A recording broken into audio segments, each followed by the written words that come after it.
Hello guys, welcome back to Brilliant Nursing Classes. So our today topic is functions of kidney. Functions of kidney को हम detail में study करने वाले हैं आज.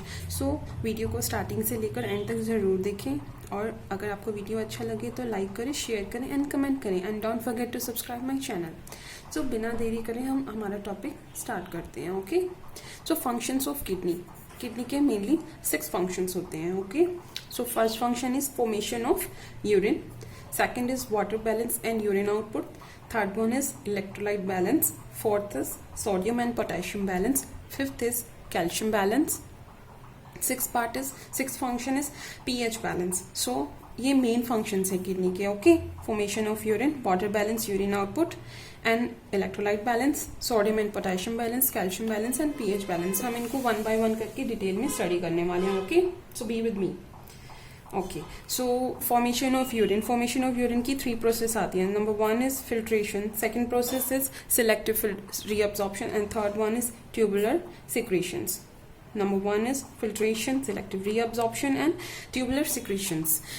अगर आप इन फंक्शंस को अगर अच्छे से याद नहीं कर पाएंगे तो एक ट्रिक है, एक अच्छी सी ट्रिक है जिसकी वजह से आप इसको अच्छे से इन किडनी के फंक्शंस को अच्छे से रिमेंबर कर सकते हैं. तो here is A wet bed.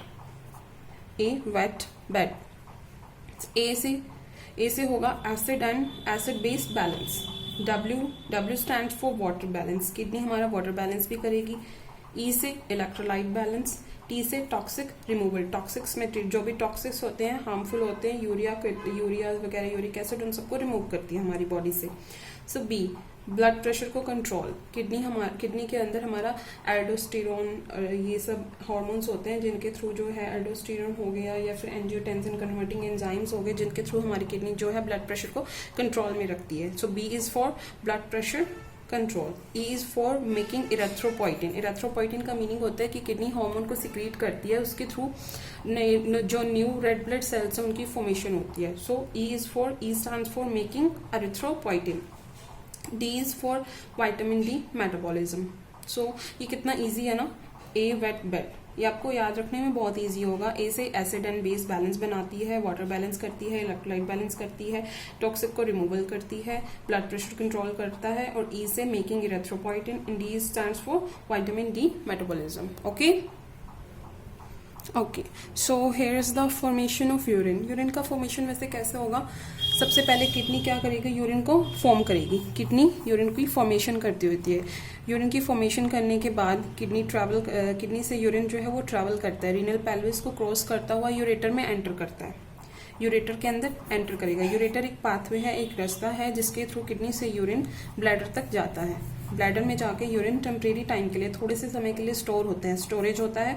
उसके बाद वो एक्सक्रीशन हो जाते हैं, उसका एक्सक्रीट आउट हो जाता है. ओके, किडनी ट्रैवल करता है, किडनी से यूरिन यूरेटर के थ्रू ब्लैडर में टेम्परेरी टाइम के लिए स्टोरेज होता है. टेम्परेरी टाइम के लिए स्टोरेज होने के बाद वहां से एक्सक्रीशन हो जाता है. Okay, so formation of urine का प्रोसेस पाथवे यही है. Okay, so blood at higher pressure travel into these tubules by the tuft of blood capillaries called glomerulus. तो मैं आपको बताती हूँ ग्लोमेरुलस का मीनिंग क्या होता है. हमारी रीनल पेल्विस है, किडनी की रीनल आर्टरी है, वो डिवाइड होती है एफरेंट आर्टीरियल के अंदर. एफरेंट आर्टीरियल फर्दर डिवाइड हो जाता है जिसके थ्रू ब्लड के ऊपर हायर प्रेशर होता है. ब्लड एट हायर प्रेशर होगा ट्यूब्यूल्स में एंटर करने के लिए. ट्यूब्यूल्स मीन्स जो नेफ्रॉन के पार्ट होते हैं, proximal convoluted tubule, distal convoluted tubules, loop of Henle, उनके अंदर जाने के लिए उसको प्रेशर लगता है काफी सारा.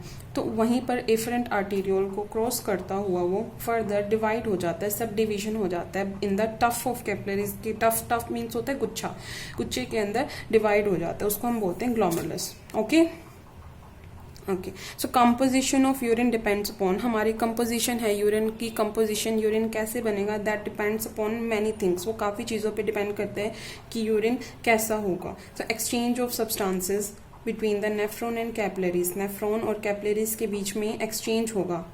नेफ्रॉन के बीच में और रीनल की जो कैपिलरीज हैं उनके बीच में एक्सचेंज पे डिपेंड करेगा कि यूरिन की फॉर्मेशन कैसे होगी.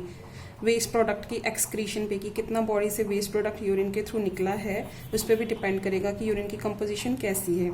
इलेक्ट्रोलाइट लेवल भी डिपेंड करता है कि यूरिन का फॉर्मेशन कंपोजिशन कैसे है, and also upon the pH balance. Okay, so 3 process मैंने आपको बताई थी फॉर्मेशन ऑफ यूरिन में होती हैं, and first one is filtration. Filtration में आपको बताती हूँ क्या होता है। फिल्ट्रेशन टेक्स प्लेस, फिल्ट्रेशन का मीनिंग होता है फिल्टर करना, फिल्टर कहाँ कहाँ होगा, ठीक है।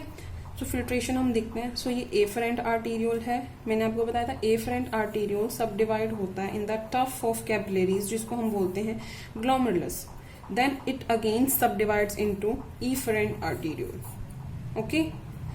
ये ग्लोमेरुलस और ये बॉमन कैप्सूल और ग्लोमेरुलस के बीच में एक्सचेंज होने को फिल्ट्रेशन कहेंगे। इनके बीच में एक्सचेंज होता है, फिल्ट्रेशन होती है, इसी प्रोसेस को हम बोलते हैं filtration. Filtration takes place through the semi permeable wall. Semi permeable means इसकी परमिएबिलिटी होती है, उनमें छोटे छोटे से छेद होते हैं जिनके थ्रू मटेरियल्स हैं एक्सचेंज होता है वहाँ पर। So filtration takes place through the semi permeable walls of the glomerulus and glomerular capsule, इनके बीच में एक्सचेंज होगा, इसी प्रोसेस को हम बोलेंगे फिल्ट्रेशन प्रोसेस। सो ये टॉपिक काफ़ी अटेंशन पे करने वाला है, स्टूडेंट्स अपनी अटेंशन को अच्छे से दें इधर, ओके। सो ब्लड, सबसे पहले ब्लड रीनल आर्टरी को क्रॉस करता हुआ एफरेंट आर्टरी में आएगा, एफरेंट आर्टीरियोल को क्रॉस करता हुआ ग्लोमेरुलस में आता है। मैंने आपको काफ़ी बार बता दिया है, okay. So blood enter to glomerulus, afferent arteriole के थ्रू ब्लड जो है एंटर करेगा ग्लोमेरुलस के अंदर through the afferent arteriole. As it passes under the pressure, afferent arteriole में ब्लड आ रहा है तो वो उसको एंटर करना है ग्लोमेरुलस के अंदर, तो वो काफ़ी हाई प्रेशर पे होगा, ओके। अगर उस पर प्रेशर लग रहा है, अगर उस पर ब्लड के अंदर काफ़ी अच्छे से प्रेशर होगा, उसी बेसिस पे ही फिल्ट्रेशन प्रोसेस को हम कैरी आउट कर पाएंगे, ओके। उसी की हेल्प से जो है किडनी के अंदर फिल्ट्रेशन प्रोसेस वर्क करती है। Through this water and small molecules are forced out of the glomerular capillary walls and Bowman capsule, okay. So blood के अंदर जो प्रेशर होता है, ब्लड काफ़ी हाई प्रेशर से आता है ग्लोमेरुलस के अंदर, तो उसके अंदर क्या होगा, वो एक्सचेंज करता है मटेरियल्स को ग्लोमेरुलर कैप्सूल के साथ। एक्सचेंज ऑफ सब्सटेंसेस भी कैसे हो सकता है, अगर ग्लोमेरुलस के अंदर जो ब्लड आया है वो काफ़ी हाई प्रेशर से होगा, अगर वो हाई प्रेशर से होगा तभी ही ये फिल्ट्रेशन की प्रोसेस पॉसिबल हो सकती है, ओके। तो उस प्रोसेस की वजह से जो वाटर होता है और जो छोटे से स्मॉल मॉलिक्यूल्स होते हैं उनके ऊपर फोर्स लगता है, उन फोर्स लगने की वजह से वो एक्सचेंज होता है, एक्सचेंज होने की वजह से हम उसको बोलते हैं फिल्ट्रेशन प्रोसेस। और जिसकी वजह से स्मॉल मॉलिक्यूल तो पास आउट हो जाते हैं, एक्सचेंज हो जाता है, बट जो लार्ज मॉलिक्यूल्स हैं वो वहीं रह जाते हैं, इनसाइड वहीं पर रह जाते हैं, in the blood of glomerulus के अंदर ही रह जाते हैं, ओके। सो फिल्ट्रेशन प्रोसेस हमारे में क्या होगा, स्मॉल मॉलिक्यूल्स हैं और जो वाटर है वो ट्रैवल हो जाएगा, एक्सचेंज हो जाएगा, बट जो लार्ज मॉलिक्यूल्स हैं दे कांट ट्रैवल, वो सेमी परमिएबल जो हाफ परमिएबल मेम्ब्रेन है उसको क्रॉस नहीं कर पाएंगे, तो वो वहीं रह जाएंगे, okay. So how is the filtration process अकर, ये तो हमने प्रोसेस देख लिया कि फिल्ट्रेशन प्रोसेस ऐसे होती है, ठीक है, okay. So how is the filtration process occur, filtration takes place, filtration कैसे होगा, because there is difference between the blood pressure of the glomerulus and the pressure of filtrate in the glomerular capsule.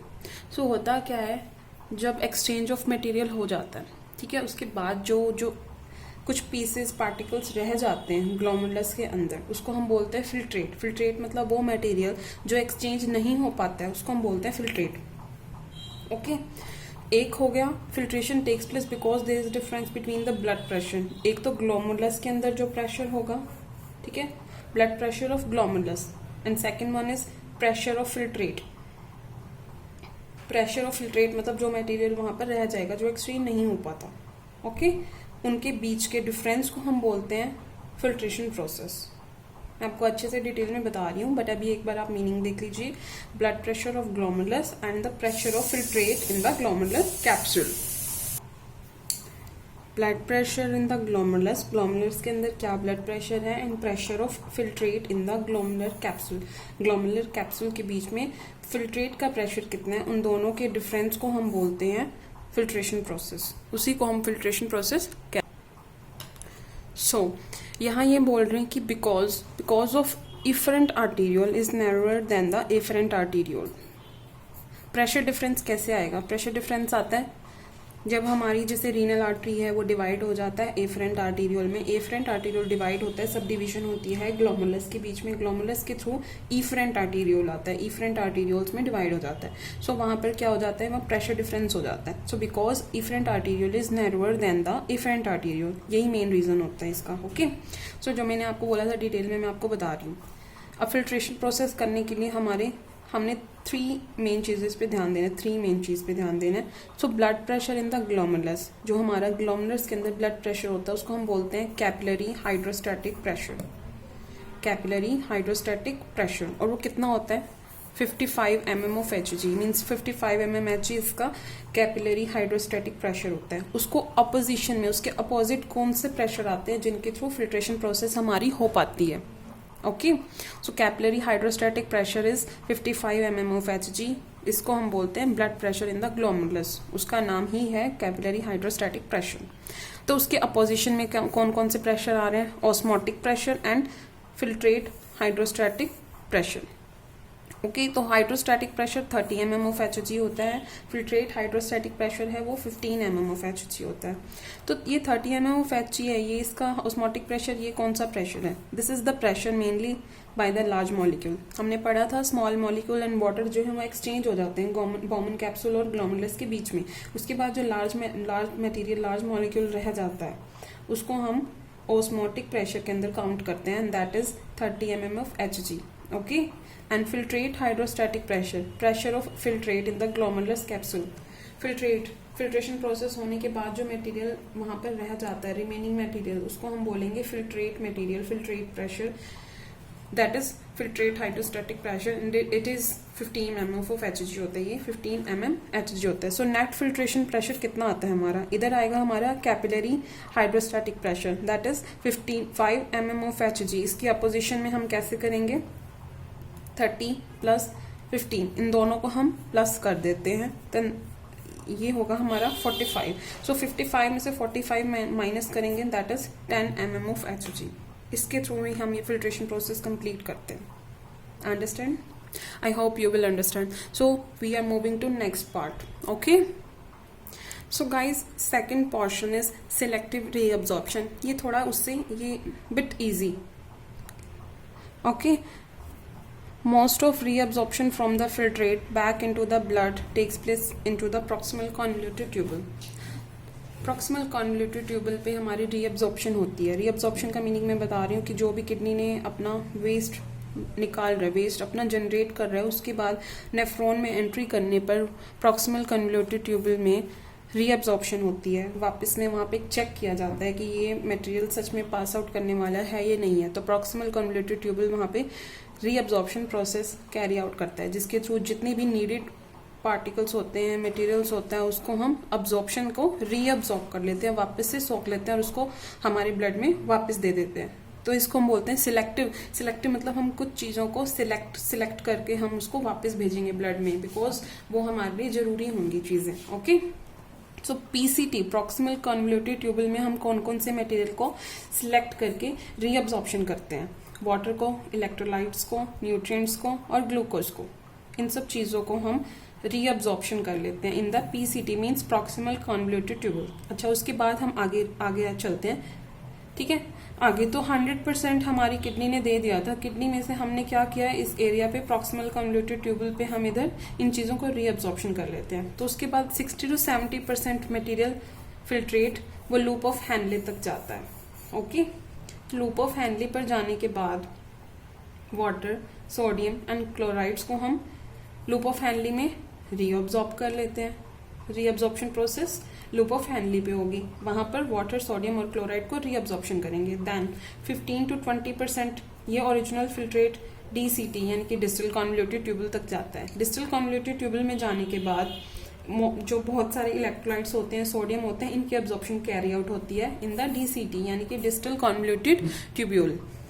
तो filtrate enter into, उसके बाद जो है filtrate collecting duct के